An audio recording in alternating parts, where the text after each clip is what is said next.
역사적으로도 증명된 강대국의 필승 조건은 단 하나였습니다. 그것은 바로 소모전에서 끝없이 생산할 수 있는가. 그래서 지금 전쟁의 승패는 군함 숫자가 아니라 조선소의 생산 속도에서 결정된다고 봐도 과언이 아닙니다. 최근 외신 보도엔 한 가지 공통된 질문이 반복적으로 나오고 있습니다. 급박한 세계 정세 변화 속 미국은 왜 빨리 조선업의 체제 변화를 시도하지 않는가? 그리고 그 해법의 중심엔 지속적으로 대한민국이 등장하고 있습니다. 미국 국방부와 의회 보고서, 그리고 주요 외신들은 최근 들어 한 가지 문제를 더 이상 숨기지 않습니다. 미국은 지금 전쟁을 이길 수 있느냐보다 전쟁을 끝까지 유지할 수 있느냐를 더 심각하게 고민하고 있습니다. 특히 미국의 해군 전력에서 이 고민은 노골적으로 드러나고 있죠. 현재 미국은 기존 전함은 있으나 새로 만들 생산 루트를 거의 대부분 상실했습니다. 게다가 함대는 필요한데 수리하고 교체할 조선소조차 터무니없게 부족한 상황이죠. 이를 숫자로 보면 이 흐름은 더 선명해집니다. 미 국방부와 주요 국제연구기관 자료를 종합하면 현재 중국 해군 전투함 규모는 약 370척 수준으로 평가됩니다. 일부 분석에서는 2025년 전후 중국 해군이 400척에 근접할 수 있다는 전망도 나옵니다. 반면 미국 해군은 약 290척 규모를 유지하고 있으며 노후 함정 퇴역과 정비 지연으로 시간표 압박을 받고 있다는 경고가 반복됩니다. 하지만 문제의 본질은 숫자 그 자체가 아닙니다. 중국은 신형 함정을 빠르게 늘릴 수 있는 생산 체제에 들어갔고 미국은 조선소 병목으로 전력 유지 속도가 점점 느려지고 있다는 점입니다. 즉, 격차의 핵심은 누가 더 많으냐가 아니라 누가 더 빨리 만들고 오래 유지할 수 있느냐입니다. 이처럼 현대의 전장은 더 이상 군사 문제가 아닌 산업과 시간의 문제로 바뀝니다. 바다에서는 한 번 전력이 깎이면 복구가 육지보다 훨씬 느립니다. 함정은 총알처럼 찍어낼 수 없습니다. 조선소는 오늘 만든다고 내일 생기지 않습니다. 항모 한 척이 정비 때문에 멈추는 순간 그 바다는 숫자가 아니라 시간이 비어버립니다. 여기서 한 가지가 더 추가됩니다. 바로 무인 함정입니다. 지금 각국이 밀어붙이는 무인 함정은 아직 완전한 대체 전력이 아니라 2020년대 후반부터 제한적 상용 운용이 늘어나고 2030년대에는 본격 편제로 굳어질 가능성이 크다는 전망이 반복되고 있습니다. 무인 함정이 상용화되면 전력의 핵심은 함정 한 척의 성능이 아니라 동시에 몇 척을 띄워 지속적으로 돌릴 수 있느냐로 바뀝니다. 즉, 미래해전은 더더욱 숫자 싸움이 아니라 생산과 정비와 부품 공급이 끊기지 않는 체력 싸움으로 이동하고 있는 겁니다. 그래서 최근 외신에서는 미국이 군함과 보조함, 전시선박까지 포함한 대규모 함대 재편을 준비하면서도 자국 조선 능력만으로는 시간표를 맞출 수 없다는 판단에 이미 도달했다는 분석이 반복됩니다. 이러한 미국의 고민을 파회할 수 있는 해법으로 등장한 나라, 바로 대한민국의 조선업입니다. 대한민국의 조선업은 단순히 값이 싸서가 아닙니다. 한국은 상선과 특수선, 군함과 LNG선, 고난도 선박을 동시에 대량 생산이 가능한 세계에서 거의 유일한 산업 체급이기 때문입니다. 이에 따라 미국 입장에서 한국은 도와줄 수 있는 나라가 아니라 지금 당장 투입해야만 하는 생산기지로 인식이 변화한 거죠. 그래서 최근 미국은 군함을 한국에서 직접 건조하거나 한국의 기술과 공정을 미국 조선소에 이식하는 방안까지 공식적으로 검토 요청하기 시작했습니다. 이는 협력이라는 말로 포장되어 있지만 본질은 예전과는 완전히 다릅니다. 세계 최강국 미국이 자신의 전쟁 시간표를 맞추기 위해 외부 생산 능력을 끌어들여야 하는 불가피한 선택인 거죠. 그렇다면 이 장면을 일본은 어떻게 보고 있을까요?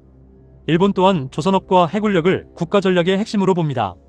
하지만 이런 일본에게도 문제는 결국 생산 속도입니다. 헌법, 여론, 정치 구조, 그리고 미국의 통제 속에서 일본은 아직 전면적인 생산 국가로 자유롭게 움직일 수 있는 위치에 있지 않습니다.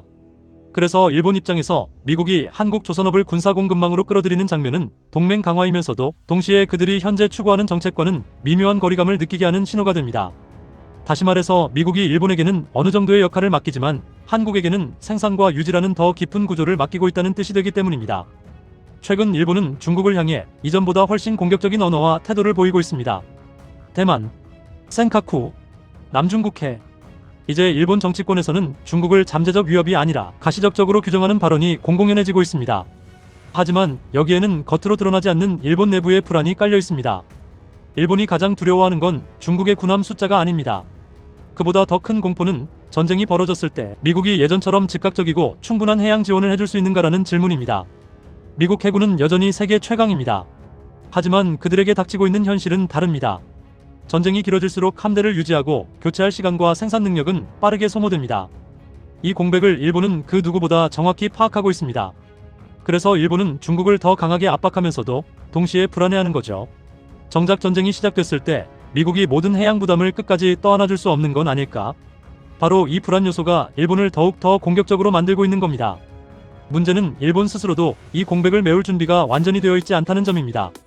현재 일본 조선업은 민간 상선 중심으로 재편되어 있고 군함을 대량으로 빠르게 지속적으로 만들 구조는 전후체제 속에서 의도적으로 분리되어 왔습니다. 그래서 일본은 중국을 향해 목소리를 높이면서도 마음 한편으로는 미국의 해양 패권이 조금이라도 흔들리는 순간을 가장 두려워합니다. 미국이 자국 조선업이 아니라 한국 조선업을 통해 함대 유지와 전쟁 시간표를 다시 설계하려는 움직임은 일본에게 동맹 강화가 아니라 전략적 경고로 읽히기도 합니다. 그리고 바로 이 지점에서 일본은 더 이상 예전의 대한민국이 아님을 다시 한번 절감하고 있습니다.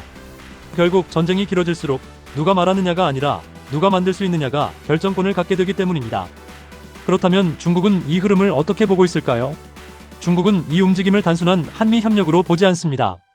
마찬가지로 중국이 가장 민감하게 반응하는 건 군함 숫자가 아니라 전쟁이 길어졌을 때 누가 끝까지 만들어낼 수 있는가라는 문제입니다. 한국 조선업이 미국의 군사 공급망 안으로 더 깊이 들어오는 순간 중국 입장에서 대만 분쟁은 단기 충돌이 아니라 장기 소모전으로 성격이 바뀝니다. 그리고 장기전은 중국이 가장 경계하는 시나리오입니다. 이는 전선이 늘어나고 시간이 길어질수록 중국은 통제할 수 없는 변수와 맞닥뜨리게 되기 때문입니다. 이와 같은 세계 강대국 간의 이해관계가 얽히고 있는 현실. 그래서 이건 더 이상 단순한 나라 간의 협력의 문제가 될 수 없는 겁니다. 이는 전쟁의 지속 능력을 누가 먼저 설계하여 주도권을 주는가에 대한 전략인 거죠. 그리고 바로 이 지점에서 오늘의 질문이 시작됩니다. 미국은 왜 일본에는 선을 긋고 한국에는 문서화 구조로 더 깊이 접근하고 있는가? 이 차이는 외교의 문제가 아니라 전쟁을 관리하는 방식의 차이입니다. 전쟁에서 가장 피하고 싶은 장면은 적이 강해지는 순간이 아닙니다. 역사가 반복해서 경고한 필패 조건은 전선이 두 개로 갈라지는 순간입니다.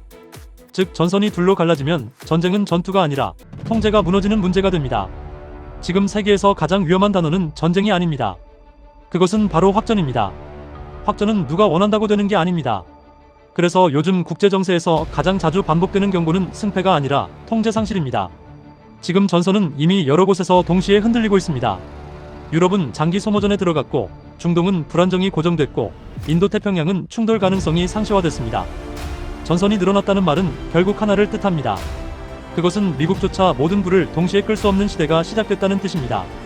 그리고 이 통제 상실이 가장 먼저 드러나는 곳이 바로 바다입니다. 이것은 결국 함대 유지 능력으로 이어집니다. 전쟁은 결심으로 시작해도 보급과 정비로 굴러가기 때문입니다. 결국 미국이 조선업을 꺼내는 이유는 딱 하나입니다. 미국에게 절대적으로 부족한 건 전쟁을 이기는 능력이 아니라 전쟁을 유지하는 능력이기 때문입니다. 이젠 미국 입장에서 한국은 그저 협력 파트너가 아니라 전시 시간표를 붙잡는 현실적인 공업 기반입니다. 그래서 미국의 시간표는 대략 이런 순서로 움직입니다. 첫째, 미군 함정의 정비와 수리, 즉 MRO를 한국이 더 맡는다. 둘째, 다음은 부품과 공정, 그리고 생산 체계를 연결시킨다. 셋째, 결국은 신조와 공동 생산 논의까지 자연스럽게 번진다. 이젠 한국이 빠지는 순간 가장 먼저 무너지는 건 외교 문장이 아닌 바로 미국의 시간표입니다. 연합훈련 일정이 흔들리고 순환 배치 계획이 비고 전개 시뮬레이션이 다시 짜입니다. 이건 미국이 어디서부터 막을지를 다시 계산해야 한다는 뜻입니다. 일본이 대신하면 되지 않느냐고 묻는 사람들이 있습니다. 하지만 현실의 일본은 대체제가 될 수 없습니다. 오히려 일본은 전선을 버티는 축이 아니라 전선을 늦추는 완충축이 되어가는 중이죠. 즉 일본이 전면에 설수록 미국은 더 안전한 자리로 들어갑니다. 전쟁에서 가장 안전한 자리는 가장 늦게 피를 흘리는 자리입니다. 지금 그 자리에 미국이 서 있습니다. 전쟁이 길어질수록 공급이 막힐수록 가장 먼저 요구받는 쪽은 항상 전선 가까운 생산국입니다. 한국이 잘못 움직이면 가장 먼저 소모되는 나라가 될 수 있습니다. 그래서 대한민국의 국익은 누군가의 전선이 되는 데 있지 않습니다. 결국 미국은 한국을 포기할 수도 없고 완전히 자율로 둘 수도 없습니다. 이제 누가 싸우느냐가 아니라 누가 끝까지 만들 수 있느냐입니다. 전쟁의 질문은 바뀌었습니다. 그리고 그 질문의 한가운데에 지금 대한민국이 서 있습니다. 대한민국은 관리되는 동맹으로 남을 것인가 아니면 판의 일부를 설계하는 나라로 갈 것인가. 이 선택은 외교의 문제가 아니라 앞으로 수십 년을 버틸 국가 구조의 문제입니다. 여러분은 이 영상을 어떻게 보셨나요? 이 영상이 여러분의 생각에 조금이라도 도움이 되셨다면 구독과 좋아요로 함께 해주세요. 여러분의 의견 댓글로 남겨주세요. 끝까지 시청해주셔서 감사합니다. 다시 뵙겠습니다. 이상 데일리 미니스토리였습니다. 감사합니다.